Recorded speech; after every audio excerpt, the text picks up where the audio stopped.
Merci beaucoup, Monsieur le Président. Je remercie également le professeur Ali Razbin de m'avoir invité à ce colloque. Je vais donc vous parler de géopolitique pétrolière. Je vais surtout vous parler de la situation aujourd'hui et de demain. L'histoire pétrolière de l'Arabie Saoudite est bien connue. Traiter de la géopolitique pétrolière de l'Arabie Saoudite aujourd'hui est un défi, car on ne peut pas parler de l'Arabie Saoudite de manière isolée, puisque le pétrole est un marché mondial. Et lié au pétrole, il faut également parler de la situation économique mondiale qui conditionne la demande pour le pétrole. Or, ce marché et l'économie mondiale sont tous les deux dans des phases de crise, ou au moins d'incertitude aujourd'hui. Comme vous le savez, un surplus d'offres pétrolières est apparu en 2014, entraînant une forte chute du prix. Les perspectives économiques sont dans un brouillard qui s'épaissit. En Chine, en Europe et ailleurs, d'où des incertitudes sur les scénarios d'évolution de la demande pétrolière et donc du prix. L'histoire pétrolière a montré qu'un déséquilibre temporaire du marché mondial de quelques pourcents entre l'offre et la demande peut rapidement entraîner une forte volatilité du prix du pétrole sur un marché stratégique comme celui du pétrole lorsqu'il n'est pas contrôlé, ou qu'il n'est contrôlé que par l'action automatique de la loi, ou plutôt de la tyrannie de l'offre et de la demande, ce qui explique la forte baisse que nous observons. Ce n'est pas la première fois. Depuis les années 1980, 4 périodes de forte baisse de prix ont eu lieu. Chaque baisse causée par un surplus de l'offre de pétrole par rapport à la demande. Et chaque fois, ceci a été suivi par une remontée progressive du prix, plus ou moins rapide, selon le contexte économique ou politique. Si la baisse de prix est bénéfique pour les consommateurs, au moins à court terme, elle est en revanche dommageable pour les producteurs qui la subissent. D'abord pour les États producteurs, comme l'Arabie Saoudite, l'un des tout premiers, dont les revenus pétroliers représentaient 90% des revenus du gouvernement. Ils sont donc essentiels pour le budget. D'ailleurs, dès 2017, le budget de l'Arabie Saoudite a connu un déficit très important.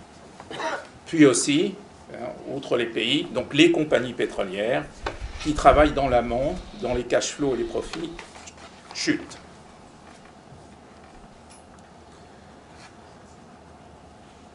La chute du prix a été de 70% en 20 mois. Son ampleur n'avait pas été anticipée, car à cette période, dans le monde, de graves événements géopolitiques avaient lieu dans plusieurs pays producteurs, tant au Moyen-Orient qu'en Afrique, comme en Libye, ou au Venezuela. Alors je vais essayer de traiter un certain nombre de questions. D'abord, que représente l'Arabie Saoudite dans le pétrole mondial ? L'Arabie Saoudite, premier exportateur, a une part du marché de 13%. Certains diront, c'est tout.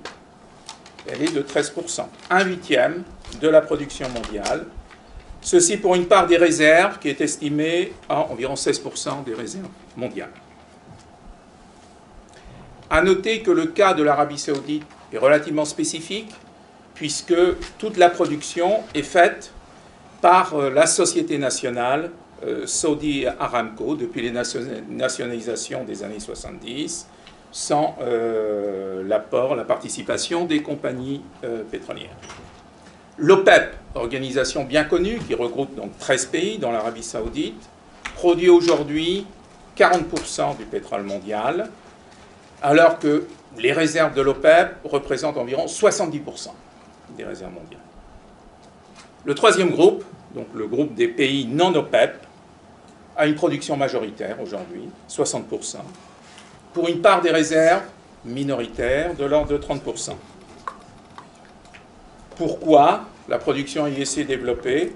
Parce qu'il y a une fiscalité favorable et des encouragements aux investissements qui ont incité les compagnies à investir dans ces pays, des pays développés et surtout des pays émergents.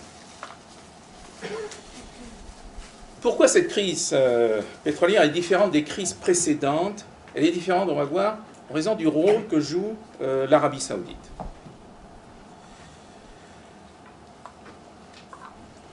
Donc les crises, comme je disais, sont habituelles. Il y en a eu à peu près au moins une par décennie. Donc pour simplement situer, il y en a eu une dans les années 1985-88, puis 98-99, ça c'est la crise asiatique, puis 2009-2010, la crise financière. Et ceci a été suivi pendant 5 années, on pourrait dire 5 années de bonheur dans le pétrole, puisque les prix ont été très élevés, en moyenne pendant ces 5 années, à 105 $ le baril. Ça ne s'est jamais connu d'avoir une période avec des prix aussi élevés. Mais ça a chuté donc en 2015 à 52 $ en moyenne. Je crois que quand on parle de prix, savoir s'il y a un bon prix ou un mauvais prix, je vous recommande un indicateur tout simple. C'est quel a été le prix moyen du pétrole pendant les 25 dernières années. Et on va l'exprimer, comme font les économistes, en dollars constants. Dollars constants d'aujourd'hui. Et ce prix a été en moyenne pendant 25 ans de 56 $. Donc aujourd'hui, on a un prix à 30 ou 40 $. Donc effectivement, il est bas.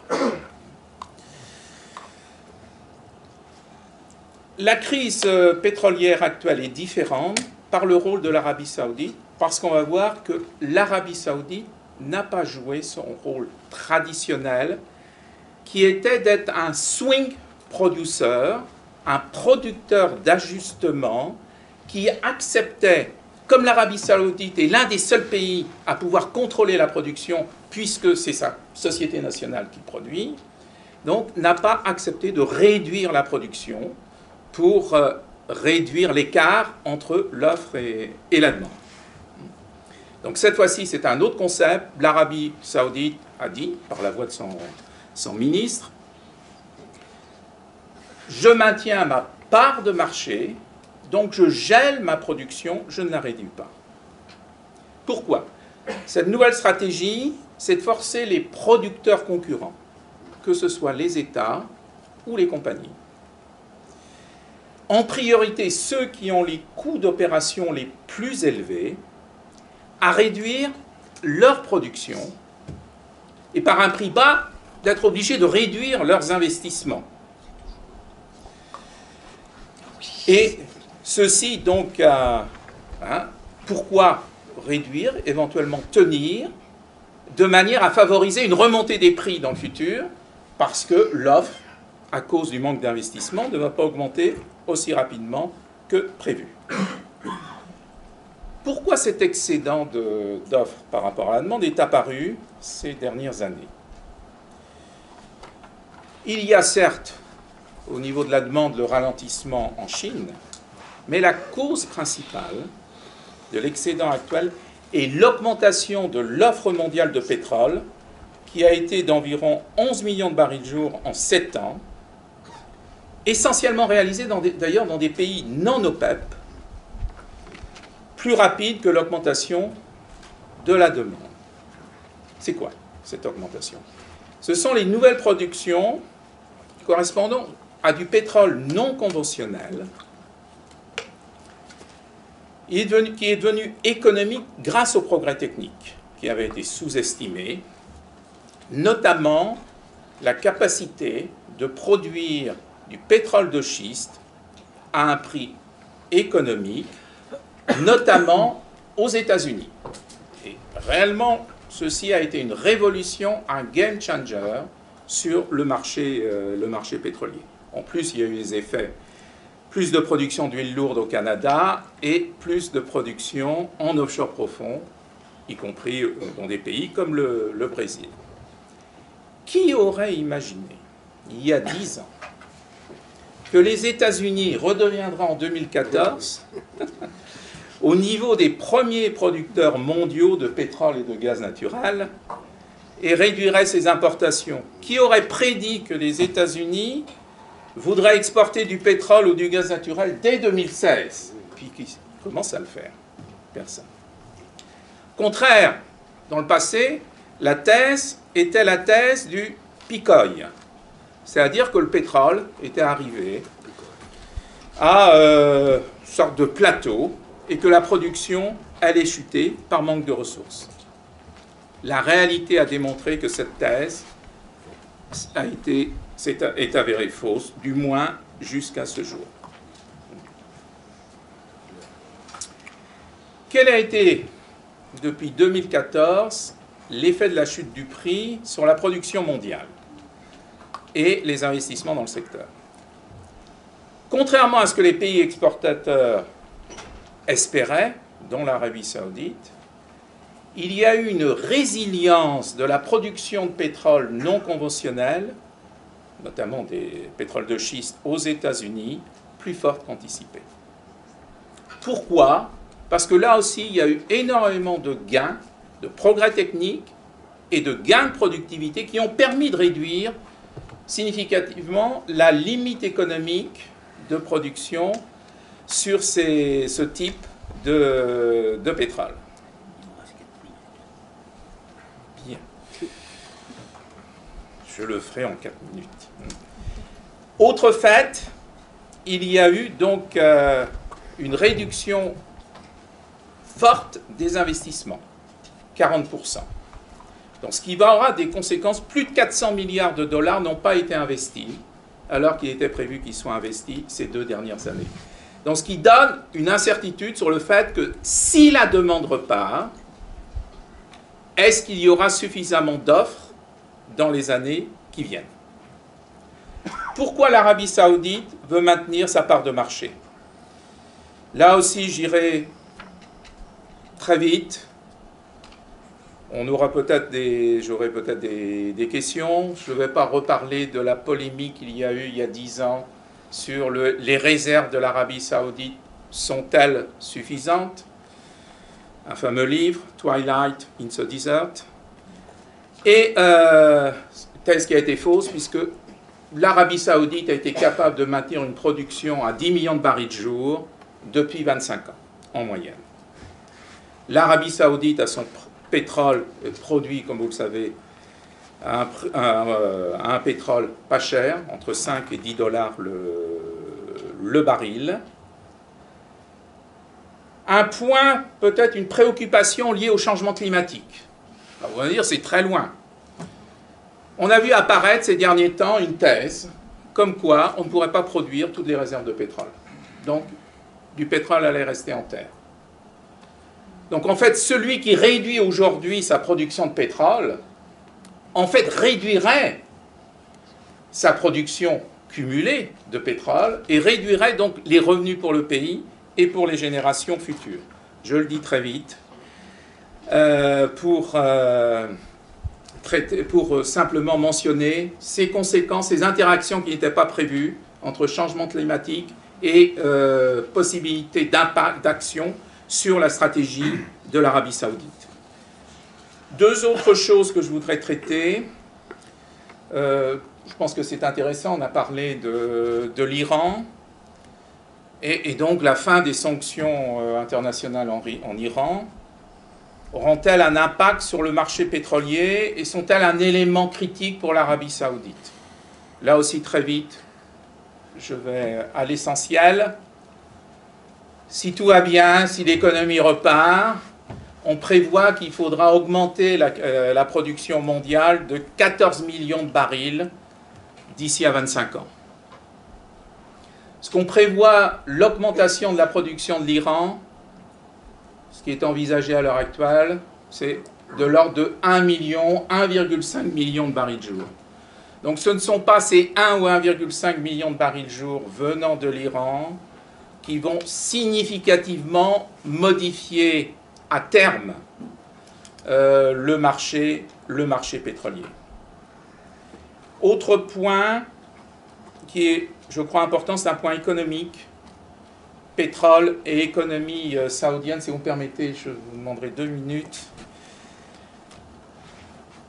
Les 5 années 2010-2014 ont été merveilleuses pour l'Arabie saoudite, puisque le prix était très élevé. Et le point d'équilibre pour le budget est monté, c'est-à-dire le prix du baril qui permet d'équilibrer le budget. Il était de 69 $ en 2010, il est monté à 106 $ en 2014. Donc un taux extrêmement élevé.